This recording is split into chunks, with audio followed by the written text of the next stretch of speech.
c'est insuffisant. Il faut qu'on continue à expliquer notre démarche et la philosophie de notre projet aux Montoises et aux Montois et qu'on continue à travailler pour Mont-de-Marsan et à essayer d'être constructif dans notre position. C'est surtout ça. Est-ce qu'il y a une frustration avec ce qu'on vit, c'est peut-être pas le mot qui convient, mais de se dire que finalement, peut-être pas pu défendre vos chances, ou alors que ce scrutin n'est pas le reflet de la société montoise ou de ses électeurs?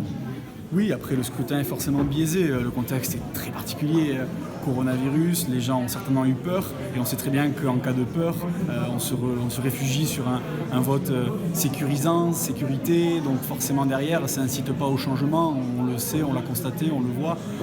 Maintenant, encore une fois, à nous de continuer à expliquer quelle était notre démarche, quelle est notre philosophie, notre vraie philosophie, il n'y a pas de difficulté là-dessus, on est de gauche, on assume nos étiquettes et on va continuer à se bagarrer pour nos services publics et pour la ville de Mont-de-Marsan pour essayer de faire en sorte qu'on relève ce territoire tant économiquement qu'en termes de démographie. C'est ce que vous ferez donc au sein du conseil municipal. Il y aura 6 représentants du Nouvel Élan Populaire. Pour l'agglo, vous en savez plus? Non, pour l'agglo, je ne sais pas encore. Je n'ai pas encore eu le temps de consulter les répartitions de sièges. Mais quoi qu'il en soit, on continuera à se battre pour notre territoire parce que on l'aime cette ville. Approcher de second tour, c'est ça la grosse déception? Oui, c'est la grosse déception évidemment. Après, encore une fois, le contexte était vraiment très particulier. Il nous a manqué ce supplément d'âme. Peut-être qu'on n'a pas eu le temps de convaincre les Montoises et les Montois. On a vu une vraie dynamique dans cette campagne. Elle a été un peu interrompue par la crise sanitaire qu'on connaît actuellement.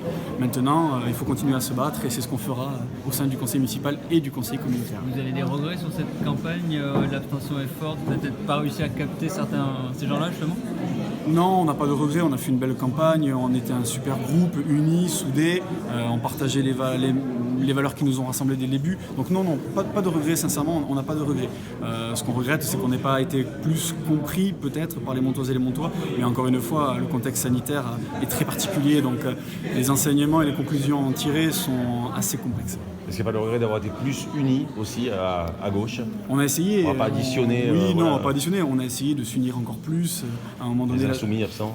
Oui, les insoumis étaient absents. Après, la démarche était une démarche sans étiquette, apolitique. Bon, c'est. Non, moi, on est des représentants de parti, on est fiers de l'être, on assume cela en tant que tel. Donc non, moi, j'ai pas de regrets sur les unions possibles, sur la philosophie globale. Non, on regrette rien. Voilà, il n'y a pas de souci. On vient devoir discuter